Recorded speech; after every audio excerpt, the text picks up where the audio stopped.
All right, we are live on Proline TV, the R Lads Football Network. What is this NASCAR sign? StreamYard has really been fucking things up here. I don't know why. I put this thing in live now, and when I do it, now all of a sudden it says play live and intro. And I'm like, what? I don't want to play my NASCAR intro. Why is that in there? So anyway, this isn't a NASCAR show. This is called Thompson. We're talking football, NFL, Houston Texans, AFC South. And we have a lot to talk about because, boy, if there's a team that has a lot of questions regarding injuries and suspensions and all sorts of stuff that is considered, one of the top division leaders. They are right now predicted as an even favorite to win the AFC South. It's the Houston Texans, Cole. So let's dig right into that. Let's go starting first of all with key injuries on the team. And we're going to start near the top with a couple of big names. What's up with Joe Mixon? Well, for starters, how are you, Greg? I've missed talking to you. Why do we have to go right to the negative? Why can't we talk about our summers? It's been fantastic. I haven't seen you in months. And how's the wife? I'm doing well. I mean, I just watched as the Michigan Wolverines with Bryce Underwood decided to deliver a performance to remember in the Big House, and now they get to go face off against Oklahoma and maybe be better than what I would expect. It's gonna be a fun game. See, this is how we start a show. It's good to see you. Hope all is well with the family. Hope the dogs and the cats are doing okay. The kids are well. Joe Mixon's not playing week 1. He's not playing up until week 4. I say this kindly, and this is not me reporting anything. So I want to make this clear. This is not me reporting that this is going to happen. But I am going into the process of this season that Joe Mixon is not playing in 2025. That's why I'm completely confused. Yeah, that's what confuses me. I'm getting so many conflicted reports, and I don't know what to believe. So I don't think it has anything to do with they're not giving you the information. I don't think that they know what the entirety of the injury is. That's my personal belief. Mixon has seen multiple specialists. He has met with the team doctor multiple times. He's undergone several different procedures to try and fix it. And things are just not trending in the right direction. According to people that I've spoken to, he is expected to be out for the first 4 games. They will reevaluate afterwards. It would not shock me if he doesn't play in week 5 as well, because week 6 is the bye week. So it gives you an extra week to prepare. You go play on Monday Night Football the following week in Seattle on the road. So it's even more time to prepare. That would be when I would expect the earliest to see him play. At this point, knowing what the severity of the injury is. But also when you don't get information from the team, when they're keeping it very under wraps on what the severity is of the injury, what actually happened on how this injury occurred in the offseason, and the prolonged issues that have hindered for him over the last several years when it comes to injuries in the lower body, you just got to go into the mindset of you went out and you traded up for a 4th round pick by giving up a 3rd round pick in Woody Marks. You didn't do that just because of you want him to be on the roster. You just need a guy on the roster. Sure. You did that because of you knew you needed somebody to add some value and depth to the backfield. You brought in Nick Chubb. Chubb is a cheap option, and in my opinion, there's no downside with the contract because of if he ends up living up to expectations, you'll pay an extra $2.5 million to have a solid run game. If he doesn't live up to the expectations, you only pay $2.5 million for him to disappoint. So I don't see the downside when it comes to Chubb. But you didn't need a Nick Chubb when you had a Joe Mixon. You just didn't. So why'd you go out and add him? Because if you want to have a veteran running back that could work in an offense that's going to feature a lot of new and a lot of unknown. Dameon Pierce has got to have a bigger role, but still, you didn't let him go because of you knew that you needed at least a running back with experience. So add all these things up. It's not me saying that Joe Mixon won't play in 2025. I won't say that because I don't know that. But the way that my brain is wired is Joe Mixon is not going to be on that football field. My attention has got to be elsewhere at other positions and other players that can elevate this rushing attack. And so we have no idea what happened. I do not have on good authority what happened. Okay. And I don't want to report That's something okay. that I may be wrong about. But nothing out in the media. They haven't said anything. They just said he's just not playing, and there you go. That's all we can It's tell a you. lower body foot/ankle injury that occurred in the offseason that kept him out of OTAs, kept him out of minicamp, kept him out of training camp, and now he is remaining on the NFI list. Okay. All right, so here he is on the NFI. Hey, with one of my favorite CFAs, Elijah Huzzy. Matter of fact, a lot of CFAs made the team and made the practice squad. Yeah. And long snapper. And we talked about that. Here they are. Jackson Woodard, Junior Tafuna. These are guys he like Cox we talked about. So it's good that they made the team. There's your long snapper, Brinkman. Yep, all right. You want to say something? No, just Brinkman. Fun dude. Okay. Nice dude. Okay. Yeah, long snappers are. Okay. So now Jimmy Ward. Boy, this guy just from an outside perspective, and I don't have time at this point of the season. We just talked about that before we came on the air to just go digging deep into these stories. But just from the outside perspective, it seems like this guy's like an asshole or something. Like, what's up with Jimmy Ward? So right now he is on the commissioner's exempt list because of the incident that occurred at his Magnolia home back in May. He still is dealing with the lower body injury that he suffered in the season finale. I mean, against the Kansas City Chiefs in Week 15. Okay. So he was on the PUP list, and he will, if he gets exempt and put back onto the actual squad and not having to be on the commissioner's exempt list, will go back on the PUP list for right now. So he still is dealing with the injury. Right now, he is supposed to meet with the court case later this month and with the grand jury later this month, to where they will come to an agreement on what is the actual cause, what are the charges, what technically will he be charged with, because it's a lot of things that are unknown and a he said, she said kind of moment that they're still trying to decipher. So I don't want to give out too much information when I don't know all the facts right now, but with Jimmy Ward, that was something that the NFL did. That was not something that the Texans asked the NFL to do. The NFL said, we're putting him on the commissioner's exempt list because of we need to find out more information. When more information comes out, the Texans will have one of two options. They can outright release him. They'll pay the rest of his 1-year contract that he signed late in last season. But they'll be free of him in 2025. He'll be off the books. Or they'll move him to the PUP list, and then he will have to work his way back. The reason why it's such a big deal for him right now is because Jalen Reed was a name that was making a lot of headways throughout training camp. He was phenomenal at times. Yeah. He was actually competing. The way that I had heard it was he was not going to take over for CJ Gardner-Johnson, but when CJ Gardner-Johnson got hurt, they felt content that Jalen Reed would at least be able to fill in a little bit from here and there if he was to be out there and Gardner-Johnson was to miss some time. Okay. Well, now he's on the IR. He's going to miss 4 games. The good news is he's not expected to miss more than those 4. Okay. At most, it would be 1 more game, but still, that is something that you got to look at if you are Jimmy Ward's perspective. If he's out for an elongated period of time, there's any setbacks, and Ward's healthy and ready to go, you look at the safety position. You got MJ Stewart, you got Kalen Bullock, you got CJ Gardner-Johnson coming off injury, and that's it. I mean, you got 3 safeties right now, so you may need to put him back out there just because of the experience that he has. Whether that be in the nickel, and then you move a Jalen Petrie back to safety, because that's still something that you can talk about. But that is just a thing that's later on down the line. He's got to get healthy. For starters, he's got to clear his name of all the charges right now. Yes. Number 2, he's got to get fully healthy and back on the playing field before anything else happens. You don't have like a best guess, gut feeling? It sounds like to me you feel like there's a pretty decent chance, as long as he's healthy. Obviously, he's got to get cleared there, that the Texans would just welcome him back and he'll be fine and he'll be playing. The way that he has been talked about as a leader in the clubhouse, the way that D'Amico Ryans talks about him as a personnel member, it wouldn't shock me.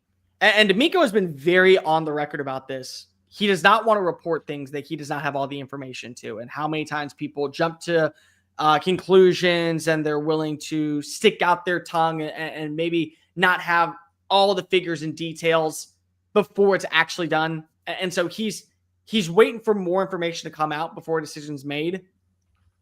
I'm not going into this season expecting Jimmy Ward to be a factor for this Texans team, but that more so is, I think, due to injury. It's not due to the grand jury set of structure, but still. But we don't know. Yeah. We don't know any of that until the grand jury is going to have a meeting and they come to a decision on what are the actual charges brought up against Jimmy Ward. Okay. So what's up with CJ Gardner-Johnson? He's expected to play this week. So they didn't put him on the IR. They put him on the active roster. He is going to practice on Wednesday and Thursday. If he is limited, they would do a rotation of maybe Jalen Smith playing on the outside, Kamari Lassiter moving into the nickel, Jalen Petrie moving back to safety if it need be in that sense. But all signs are pointing towards CJ Gardner-Johnson playing in week 1 against the Los Angeles Rams. Okay. What about, speaking of rookies, I was really disappointed to see Hamilton go down early. Yeah, Hamilton's done for the year. Yeah, he's out. So he didn't really get too much of a chance to really even develop, correct? No. It was early. Yeah.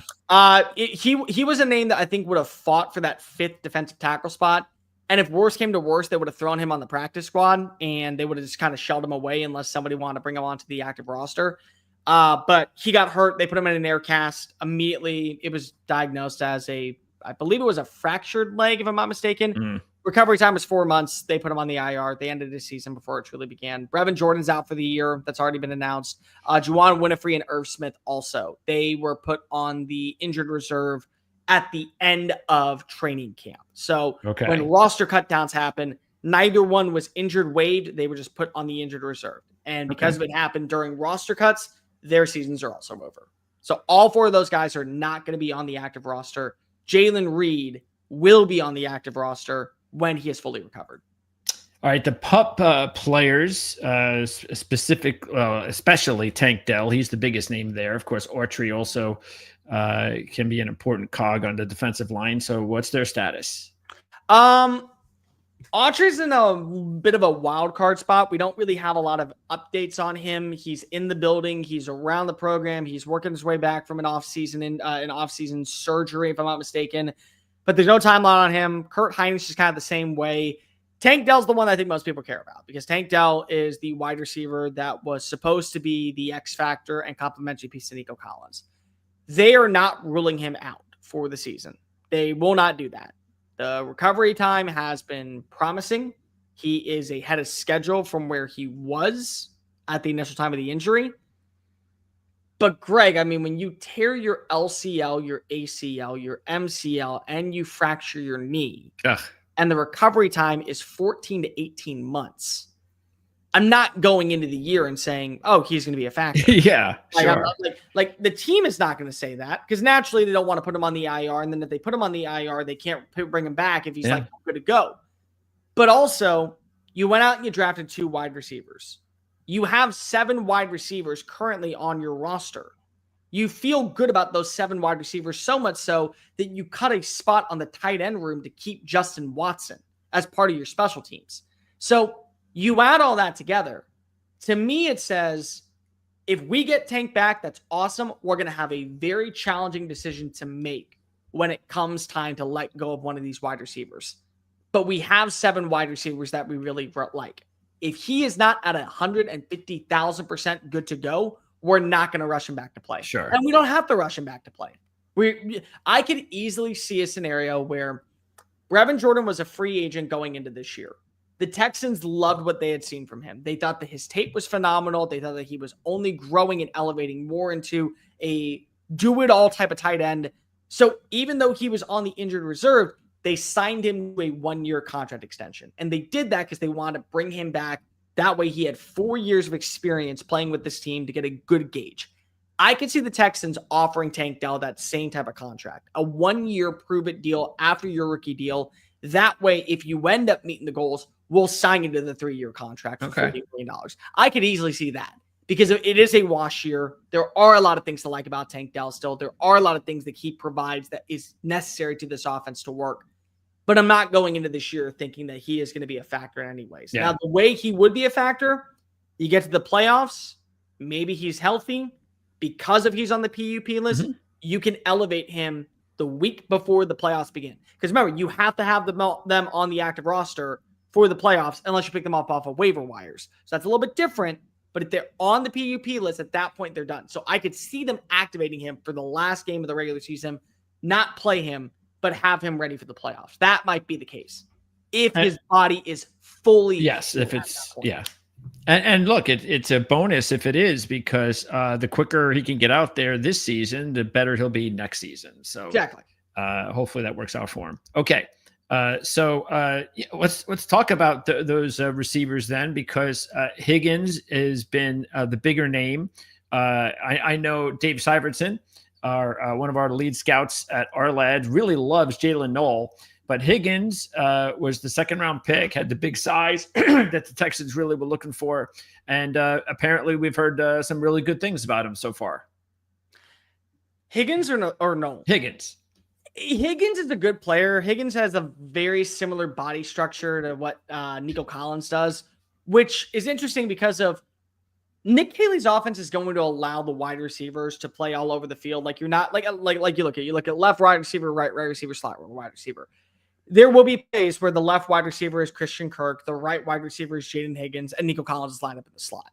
It just happens that way. That's Nick Haley's That's offense. Good. Yeah. I mean, it's a good thing. Yeah. Jaden Higgins is never going to line up in the slot. So what he provides is maybe you're going to have two guys on the outside running similar routes, and then you can go ahead and look at Christian Kirk in the slot. Or you're still going to get that pressure and that consistency on the outside that you get from Higgins in a Collins body, but then get that exact same structure in the slot that's going to allow you to play a lot more chess version of the offense, which again is a good thing.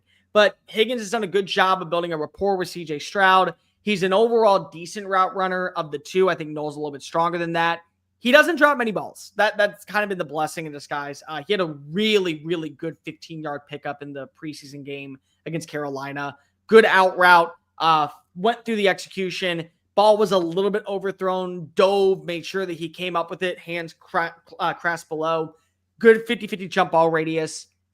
I'm not ready to put him in this conversation of dark horse for fantasy. Sure. Good overall production because it's really hard to get that gauge with any young wide receiver. Like even guys that like Rome Odunze last year that were first round picks, or you could throw in a Brian Thomas Jr. Like you figure that they would be a role player. You didn't know what their role exactly would be. And they didn't put up great numbers. Brian Thomas Jr., we'll take him out. Let's just, we'll go Marvin Harrison Jr. for that standpoint. That's good. They didn't put up great numbers, but they also, you didn't know what to expect because they were a rookie. You have a little bit more of a gauge in year two. That's kind of where I'm at with Higgins and Noel. Like Higgins, I think could end up getting 50 catches for 600 yards, 5 touchdowns. And it'd be a really good rookie season. Sure. But it's not the season that, you're looking for a quality wide receiver two. The good news is he really shouldn't have to be the wide receiver two. The wide receiver two should be Christian Kirk. And Kirk, I think, has earned that title for how well he's adapted to this offense as we think Haley. Yeah, and I'm actually surprised that I've seen in some rankings, fantasy rankings, Higgins ahead of Kirk, which I was surprised about. Okay, all right, so I'm going to save the best for last on offense. So the tight end position, and really overall, you mentioned only 2 tight ends. What would be the considered? I guess we'll start first. Was there a surprising cut on the entire team? Ooh, on the entire team? No. Okay. No, there wasn't a surprising cut. I think there were 3 surprises. Okay. Number 1 was the tight end, just having 2 tight ends. Yeah. Now, weird. Harrison Bryant was a part of the trade for John Mechie and the 5th round pick that came back to Houston. And it was a pick swap that was a pick swap initially. Because remember, both those picks were used in the Kenyon Green and CJ Gardner-Johnson deal. So they literally just swapped the picks back and they brought in Harrison Bryant. Harrison Bryant's on the practice squad. And I think that's because they know that they're going to elevate him those first 3 games. Okay. But the reason why I think that they only have 2 tight ends is they were going to go with Irv Smith. Irv Smith was going to be the 3rd tight end, and they were going to cut either Bryant or Luke Lachey, the rookie out of Iowa, leave one on the practice squad, and then you deal with the ankle injury. Timeline is anywhere between 2 to 4 months of recovery. Just put him on the IR or bring him back on a futures deal next season. We'll make it work. We'll have 3 games to figure out, hey, Luke Lachey, hey, Harrison Bryant, which one of you guys wants to end up getting the 3rd tight end role? Okay. Or are we going to go with Jakob Johnson, the fullback, because if we kept a guy, and we'll get to him in a minute, can you end up playing that H-back role? That takes a little bit of pressure off of Cade Stover, takes a little bit of pressure off of us, Dalton Schultz. The second one is British Brooks making the team, not because he made the team, but because Jakob Johnson didn't. So okay. British Brooks is a special team stud. He has been everywhere on special teams. He is arguably the best special teams player that they have. He does everything at an exceptionally well rate. But he's not a fullback. He's also not a tight end. He's a running back. He is a running back that takes drills with the running back position.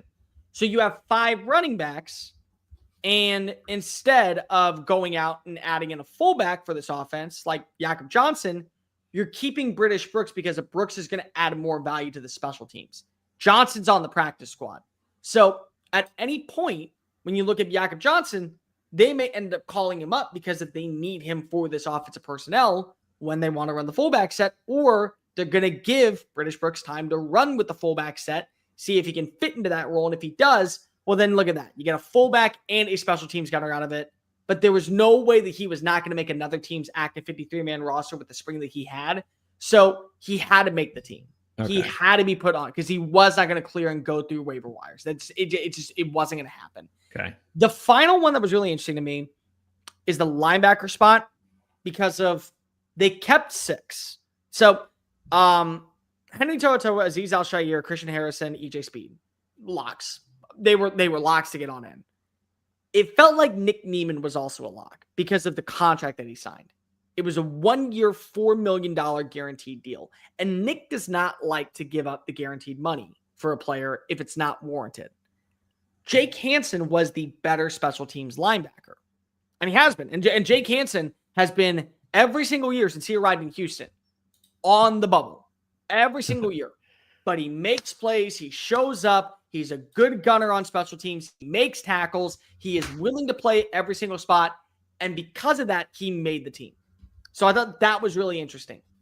Jamal Hill is still learning how to play linebacker. When he was at Oregon, he was a safety all the way up until his senior year. Then they moved him to linebacker. He came to Houston. He was hit and miss last season at special teams. That guaranteed money was not enough to keep Nick Niemann around. So I thought it was interesting to see that they still kept 6 linebackers, but they were willing to let a guy that they knew they were paying, regardless if he was on the roster or not, take a walk. I thought that was really interesting because of Hansen, but Hansen earned the right. Hansen was the most consistent special teams linebacker. Over Jamal Hill was where I got a little bit surprised at. Okay. All right. So we got to dig into the offensive line because it's no longer a secret. Pretty much anybody who ever talks about the Houston Texans now this offseason throws in the fact that they got one of the worst, if not the worst, offensive lines in the league. That's what's going to hold them back. I'm sure you're not going to really we talked about this, of course, ourselves. But when I take a look at this offensive line, and we talked about Ursery, and I was really high on Ursery. I really like Ursery. I think Ursery is going to be one of the better offensive linemen from this draft class. And it looks like, according to our depth chart here, that he's going to be the starting left tackle. He is. That's right. And then you've got Tomlinson and Howard, and they're okay. They're not bad. They're okay. And then I say, well, okay, maybe this offensive line won't be as bad as it was last year because Patterson, Scruggs, and Fisher, they're on the bench. Yeah. So that's probably a good thing, right? Couple things, Greg. What was really interesting is that they didn't go outside of the building to get a new offensive line coach. They internally promoted Cole Popovich. I had spoken with several players on the team and several former players on the team and coaches around the league. They felt like that the good plays from the offensive line came when Popovich had a say in the play calling, when they had a say in the design. The bad plays were by Chris Strausser. Okay. So Strausser's gone. Okay. The relationship with Nick Caley from their time in New England, working underneath Dante Scarnecchia, gave him the job. I think because of that, there is an understanding on how this offensive line is going to have to play. You may not have the biggest names, you may not have the most talented names, but they're knowing how to line up in the proper positions to make sure CJ Stroud gets a good feel of the field and then realizes, all right, 7-step drawback, I got to get the ball out by this time. 3-step drawback, I got to make sure if it's a play action pass, I get my read open. I don't be afraid to let it fly. Because if I continuously let myself wait for him to get open, this offensive line can just do what it can do. I don't think you're going to see as many sacks given up this year.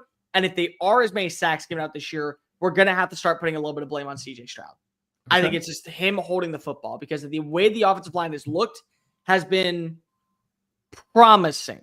Not elite by any means, sure. Not at a level of where you're like, it's night and day different. There's still its faults. There are. But it's been promising. There's a lot to like about the direction of this line. Ariante Ursery has been a steal. He went over to right tackle. Cam Robinson gets hurt in the Greenbrier practice. He moved him back to left tackle. He's earned the job. I mean, he's played better than Cam Robinson. He has looked better than Cam Robinson. He is more, in my opinion, agile than Cam Robinson, and the potential is better than Cam Robinson because he's a first-year player versus a 10-year starter. My fear is that we've only gotten to see him play in 25 snaps over 2 games in the preseason, and one of which came against the worst-ranked defense from a season ago, Carolina. He has allowed 1 pressure and 25 pass blocking snaps. Still good, still very good, but it's a small sample size, and you got Jared Verse coming in your way next week. Then a couple weeks after that, you got Jeffrey Simmons coming your way. And then a couple weeks after that, you got Josh Hines-Allen. And then you got a slew of defensive linemen that can get after you in Baltimore. And then you get DeMarcus Lawrence when you face off against Seattle.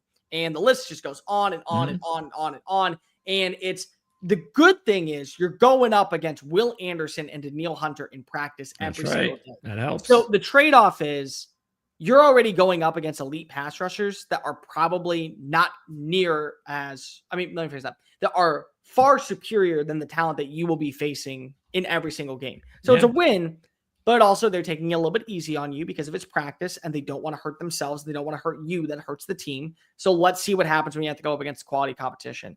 Ed Ingram's been a really big surprise. I think a lot of people walk away from his overall metrics and his production during the preseason.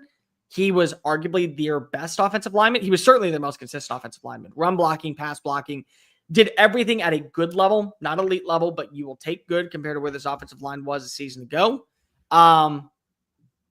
It's, again, one of those things of, well, what's it going to look like when the regular season rolls around? And he has to play in every single game 50 snaps. What happens at that point? Is he going to allow more pressures? Is he going to lose his one-on-one battles? Because if he doesn't, then by all means, this again is an offensive line that has pieces that are really, really solid and put together in certain areas that are going to build strengths. Jake Andrews has a good relationship with Cole Popovich from his time when they were at Troy together. Lakeland Tomlinson has probably been hit and miss. A lot of good, a lot of bad. The fear I have with that one is when you have a good all-pro left tackle, you can mitigate some of those faults on the left guard spot. You have a rookie offensive tackle who is still learning how to play at the NFL level, and now a left guard that is making his faults from time to time. So it's going to be a work in progress. Yeah. I think that it will be better than what it was last season. But also, Greg, I mean, it was the 31st ranked offensive line. Some people had it 32nd. Yeah. So it's like, what's better? 29 technically is better. 28 technically is better. Gotta be better than that. Yeah. It's like, that's not good enough to win you a Super Bowl. That's not good enough to win you a conference title. Yeah. That's good enough to get you back to 10-7 and division champs in the AFC South. That is the most winnable conference in the NFL. So that means that center would be the biggest question mark, center left guard. I would say left guard is the biggest question mark, personally. More so. I would. Okay. I would. And it's not, and honestly, right guard maybe too, because of Ed Ingram was viewed to be the guy that was this year's like Kendrick Green. Like they brought him in from Pittsburgh. He had experience playing on both sides of the offensive line. He had a little bit of experience playing center. So it's like Kendrick Green was here not to start. He was here to be a backup and an option to where if somebody was out for a drive or somebody was out for a game, you could fill in the cracks for a moment and just get by. Well, now Ed Ingram has to play that role because Blake Fisher is nowhere near ready to be a starting right tackle in the NFL. And Tyus Howard has to play the right tackle spot because if he's better at right tackle than he is at right guard. And that's just evident. So it's like, I would say right guard probably just because of Ed Ingram and what the role was for him. But Laken Tomlinson just hasn't been consistent the way Ed Ingram has. So it's like, either one is not a wrong answer. I would lean left because I've seen more positives from the right side. But that doesn't mean that at one point Laken Tomlinson has like a run blocking grade of 91 and that Ed Ingram has a run blocking grade of like 27. Like that could easily be at one week and then you flip it the next. Okay. Surprised that they didn't make any sort of trades or pickups or did they make any pickups or anybody on practice squad or is it? They could still make a trade, of course, before the deadline. They could. Right now, I don't see it. Okay. If anything, who they have is who they have. They like their roster. They like where they are on the offensive side. They like where they are on the defensive side. The offensive line is going to be the biggest question mark going into the season. And outside of that, I mean, wide receivers, you still feel really good about them as a whole. Sure. You definitely feel good about Kirk and what he provides in the short to intermediate game. He's a cheaper, more, I think, balanced option than what Stephon Diggs was a season ago. He fits in this Nick Caley offense. They really love Jalen Noel. Like, Noel, I think in a year from now is going to end up being a factor in the passing attack. And you still have a top 5 wide receiver in Nico Collins. Yep. I mean, bottom line is that Nico Collins is going to end up being, if healthy, one of the most complete wide receivers in the NFL. Yeah. He was on pace to have the most receptions, the most receiving yards, Tell the me most about touchdowns last year through 5 weeks, Yeah. yards per play, Yeah. yards per game. Uh-huh. And then he still hit 1,000 yards despite missing 5 games. Yeah. So it's like, you have that guy, but I don't want to know what that guy's going to do next. I want to know what the next guy's going to do. That's what's going to elevate you. All right. So who do you feel more comfortable about at running back, Chubb or Pierce? Neither, if I'm being honest. Really? You haven't seen anything at all that leads you to feel a little bit optimistic about either one? Well, you can't really say anything about Pierce because Pierce stayed in practice. Okay. Pierce was out all the way up until the last week and a half of training camp. So he had that one game against Detroit. It was hit and miss. He had 2 runs of over 6 yards. He had 3 more runs of under 1 yard. So it's really hard to get a good gauge on him. And then Chubb's gotten the hang of it, and he looks a little bit more complete. So I'd probably lean Chubb a little bit right now. But, like, people are overreacting to Nick Chubb. I was coming off of 2 season-ending injuries where he averaged 3.3 yards a play last season behind what I still believe is a better offensive line than Houston has right now. Yeah, that's true. And he goes for 5 carries, 25 yards in the Carolina Panthers game. And people are saying, Nick Chubb is back. Nick Chubb is back. Nick Chubb is back. And it's like, number one, he didn't go anywhere. He's been here the entire time. It's just regression. And number 2, tell me that after he runs it 20 times in a game. Sure. Yeah. And then we can go ahead and reassess. Yeah. Uh-huh. That's where we're at with Nick Chubb. Yeah. So Okay. I think Woody Marks by the season's end is going to have a bigger role. I will not be shocked if he ends up being the number 2 running back. Who's going to be number 1 is the question. Okay. Pierce fully healthy, back in an offense that has similar traits to what Pep Hamilton ran in 2022 when he ran for 900 plus yards, or Nick Chubb, who has shown you that he still has a lot left in the tank. But that tank is also one that is like, what would I call it? Like a dirt bike. It's not a tank of a car. Like, there's only a little bit of oil. I mean, there's only a little bit of fuel left in that thing, and that is going to burn fast. So there might be a lot left in the tank, but then 4 games in, you're down to empty. Yeah. Can't overdo him. That's for sure. Okay. What's your biggest concern? What do you think Houston's biggest concern is on defense? That's a good one. Because I don't think that there is one. I mean, like there isn't really one in terms of maybe. I think my fear would be you lose CJ Gardner-Johnson or Kalen Bullock. You force Jalen Petrie to have to move back to the nickel position. Back to the safety position. You move Kamari Laster inside, and then Jalen Smith has to play your outside cornerback spot, and it just ends up not working out.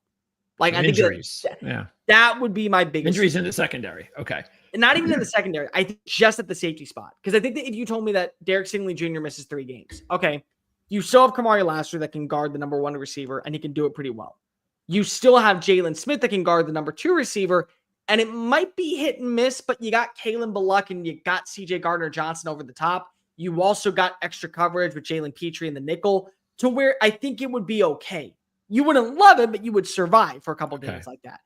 The safety spot is where I worry because of now you're moving Kamari Laster inside. Then you're moving Jalen Smith to the outside. You're moving Jalen Petrie back. Petrie moved to the nickel because if he wasn't a good enough option at the safety spot, so you want him close to the line of scrimmage. So now you got 2 guys playing out of usual positions, and you got a rookie playing on the outside. That would be my biggest concern. And even still, it's not a major concern. It's a concern because of it just feels out of sight and out of touch. That doesn't mean it's bad. It may end up being really, really good by the time that we get to week 7 or week 8, if that were to be the case. And how do you feel about Jalen Smith? What have you seen so far? He's a good player that I was probably a little bit too low on throughout the draft process. Nick Caserio is one of these people also. And I've learned this over the years watching his draft strategy. Nick Caserio takes about 50 names and he throws them on a board and he says, I want these 50 players. I will get these 50 players. If this is the next highest name on the board, we're just going to take them. Because of the Juice Scruggs pick a few years ago, they had an opportunity to draft Marvin Mims. I was talking to people around the building that said Marvin Mims was one of the names that they had considered. But Juice Scruggs, an interior offensive lineman, was ranked higher on the Texans board than Marvin Mims. So they went with the higher pick. Nick Caserio has a synopsis of, I want this dude, I will draft him where I fit, and we're going to make it work.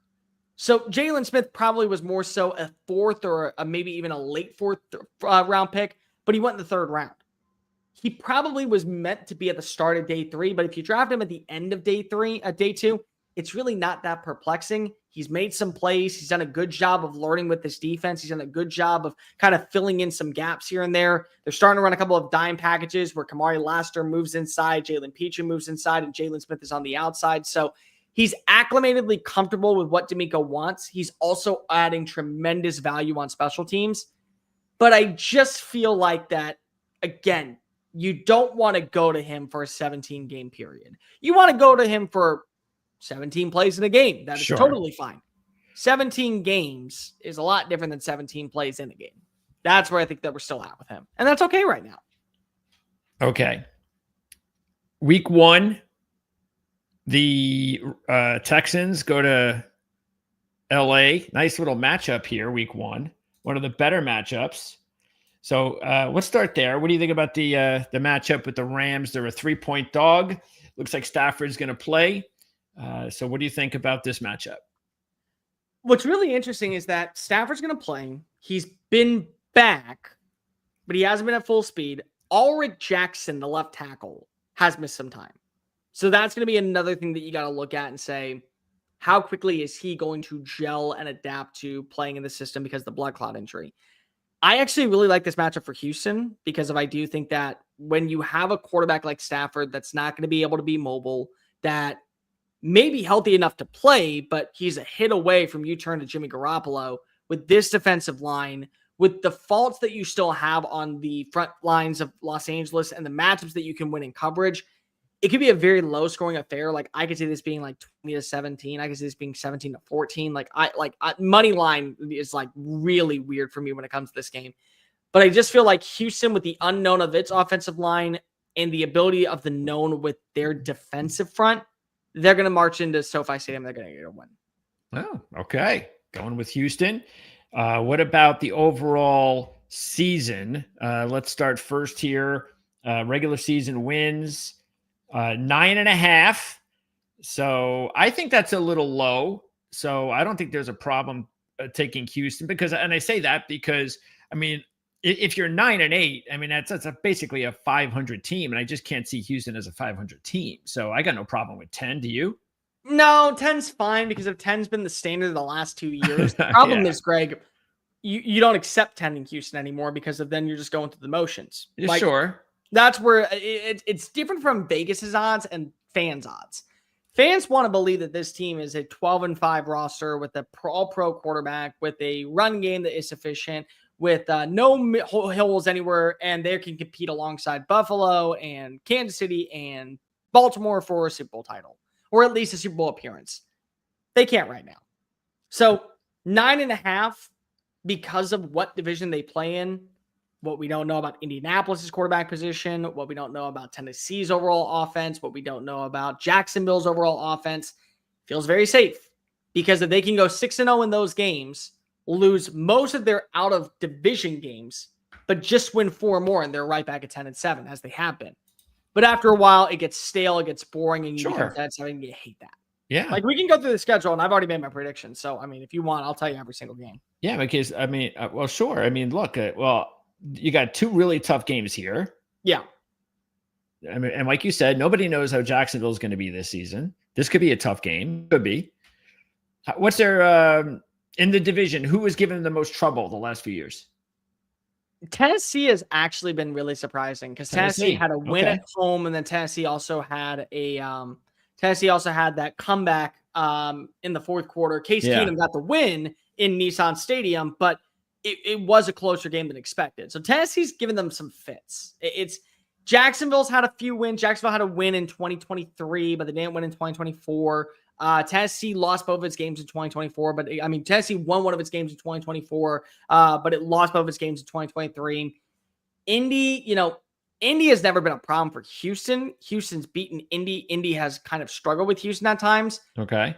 But I don't think that Indy this year is as potent as it was the last 2 years, especially because the quarterback position with Anthony Richardson and what's going on with Daniel Jones. So I lean this year Jacksonville because of the way that the offense is changing underneath Liam Cohen. Yeah. Like I think with Liam Cohen coming on in, we're going to see more of a balanced approach with the rushing attack. Yep. A lot of pressure off of Trevor Lawrence. I don't think that we're going to see elite play from Travis Hunter as wide receiver 2, which again is why, and I've had this argument with people, Travis Hunter is going to be wide receiver 2 in that market because they have Brian Thomas Jr. And Brian Thomas Jr. is wide receiver 1. And he's the title. So if you can be a top 5 elite shutdown cornerback, why not just be that? I know. That's where I think you want to be a top 15 cornerback and a top 25 wide receiver, which is going to hurt you in the long run when it comes to contract negotiation because of at the end of the day, you're still paying for what you are as a player. And this is like where I've had this argument. It's like you can get paid top 5 cornerback money, which is still one of the highest paid in all of the NFL, or you can get paid top 20 wide receiver money, which is $40 million. $40 million is fine, but no organization, knowing what could be the injury history as you get older and knowing that eventually you are going to have to play on one side of the football is going to reward you because if you were a two-way player. They're going to say, no, we're rewarding you based off of one position. Pick that position that you want to play moving forward, and we'll pay you what that position value is worth. Yeah, and I see that eventually happening. Okay, and then Baltimore. So before the bye, there are 3 tough games. I got them going 4-2 before the bye. And 2 layups. Okay. Yeah. So I have them going. So beating LA, losing to Tampa, beating both division opponents, and losing at M&T Bank. Okay. Yeah, that makes sense. And then coming out of the bye, a couple back-to-back wins over Seattle and San Francisco. And then lost to, so hold on. So we're at 3-2. 5-2 with back-to-back wins over Seattle and San Francisco. I have my doubts when it comes to San Francisco. By the way, these 3 straight home games? 3 straight home games. Wow. Okay. Yeah, 3 straight home games after the bye. I have them beating Jacksonville. I have them beating Tennessee. Have them losing to Denver. So now we're at 6-3. Losing to Buffalo. It's at home, but remember it's a Thursday night game. They have them beating Indianapolis. I think the surprise is they go into Arrowhead and they beat Kansas City. I can see that. I think they go into Kansas City and they win that game. CJ Stroud, I think, will play better. I think the offensive line will be more complete at that point. I think they'll be more balanced. They're going to get that win. One of the 2 between Arizona and Las Vegas, they're going to lose. At home? At home. They're going to lose one of them. Yeah, they do tend to lose like one home game a year where you scratch your head and you go, why'd they lose and last year it was the Tennessee game. Yeah. Last year it was against the Titans. Chargers are so interesting to me because of I want to believe in them once again, and I think that they could go on a run. I also think they could be last in the AFC West because of the offensive line. Losing Rashawn Slater was bad. Yeah. And now you got to trust that you're going to be able to make up for it with whoever is going to come in and play right tackle because you got to move Joe Alt over to left tackle. And then they beat Indianapolis at the end of the year, but I got them going 10-7 again. Okay. Yeah, and because you're first place team, you got a lot of tough first place opponents. So that's part of the business. That's exactly it. And that's the NFL. And we definitely like that about the league. Yeah. And by the way, I wanted to put one more in there, and that is, let's go. We'll wrap up with, see, I was really surprised, to tell you the truth. I was looking at it just today, and I'm a little bit surprised that they're 40-1.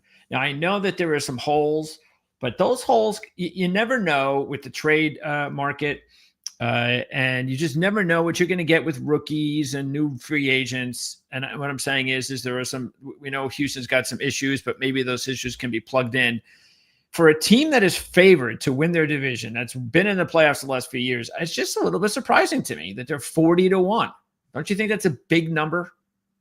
Okay, I mean, look where they are. They're right next to Chicago and Arizona. So here's where I hate the number. This is where I hate it.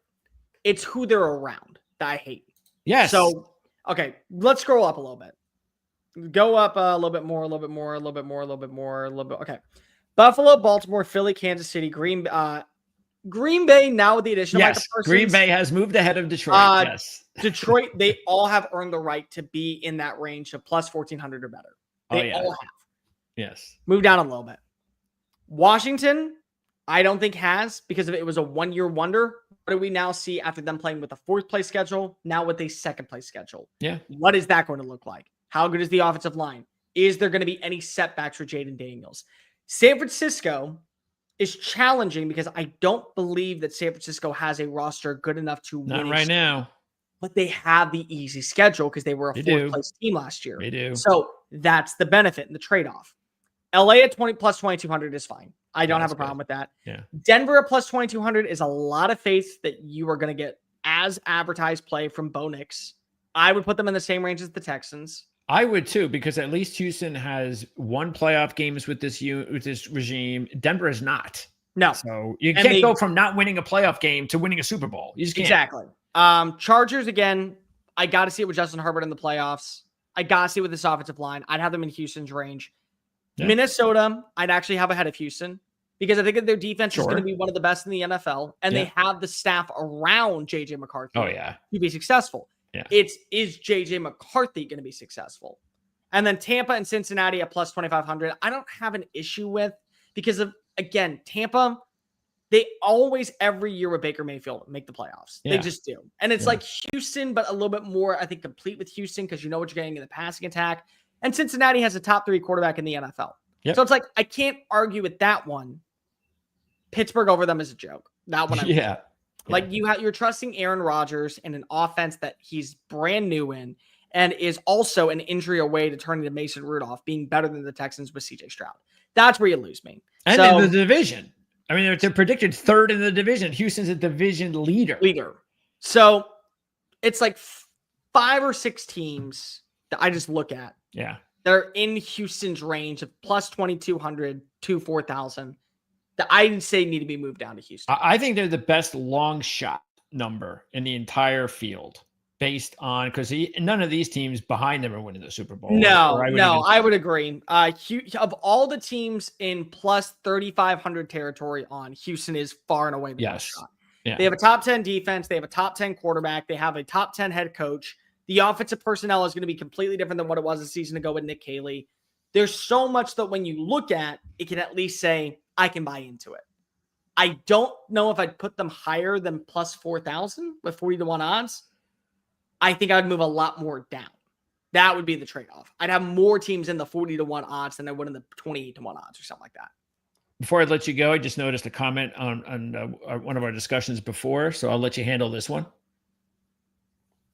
Jalen Mills was kind of Jalen Mills was a surprise cut. And the only reason it was because of I didn't know what was going to be the status of CJ Gardner-Johnson. That was it. It had nothing else to do with anything other than just Gardner-Johnson was fully healthy. Okay.